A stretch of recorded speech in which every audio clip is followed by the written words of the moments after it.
We're back here on Overtime on WOTM. We will now slide over to baseball where, Mark, I know it's not a big sample size. It's a 162-game season. So we have a lot of Atlanta Braves fans that watch the program, and in this area, now 0-4 to start the year. We'll talk about some things that are kind of more specific to what's going on with this baseball team. But this was a team that was a game away from the World Series, and now they find themselves kind of in a hole early on. They've played some pretty tough competition here. What do you make of the Braves in this rough start so far? Well, I have some good news for them. The 1998 Yankees went to win 114 games. They got off to a slow start too. So I wouldn't take it that seriously. The weekend series against the Phillies, they were absolutely abysmal on offense.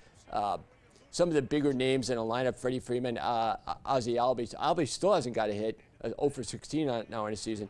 Him and Freeman were 0 for 21 this weekend. As a team, they hit 12 for 94, which is 128. Acuna struggled. 5 walks, 35 strikeouts against this Phillies staff. We saw last night, again, pitched pretty well in our series opener against the Mets, and tonight through 7 innings, 2-1 game. So the Phillies pitching staff has shown to be pretty good. In the division, that's going to be very good.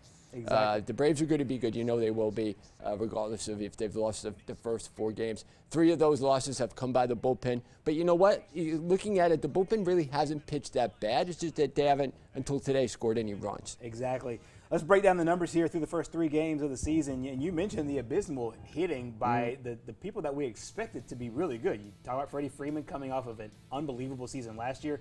Ozzie Albies, who made some noise in the offseason. Between them combined, heading after those first 3 games, 0 for 21. And here's a note that they did lose today. Final score 6-5 at Washington. They'll play a doubleheader coming up tomorrow.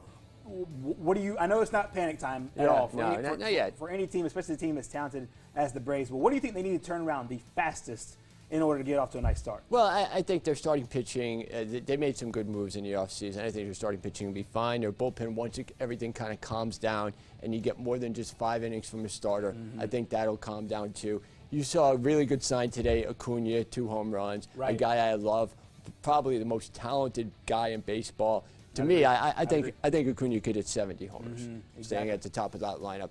He took Scherzer, one of the best pitchers in the game, deep twice. Now, I know Scherzer has the ability to give up home runs, but, I mean, this guy's talent is scary, absolutely scary.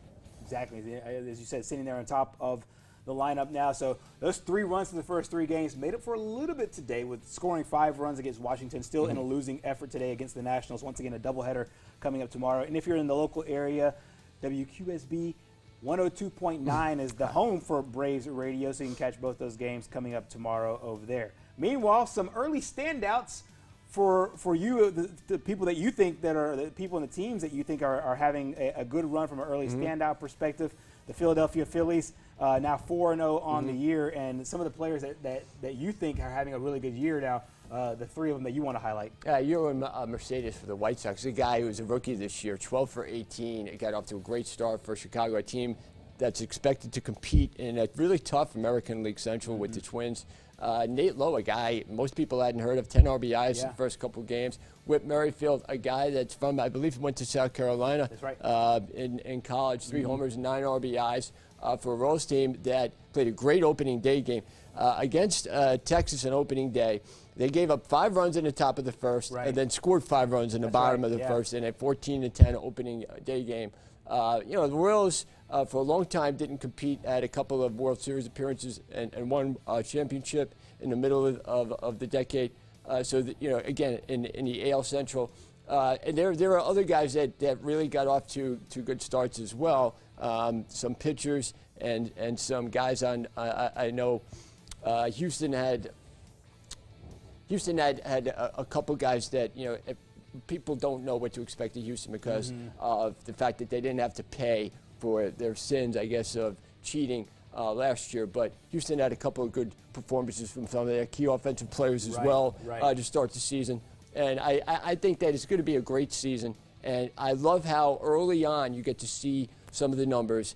Guys doing, 8 for 12, 10 for 13, hitting like 560, 600.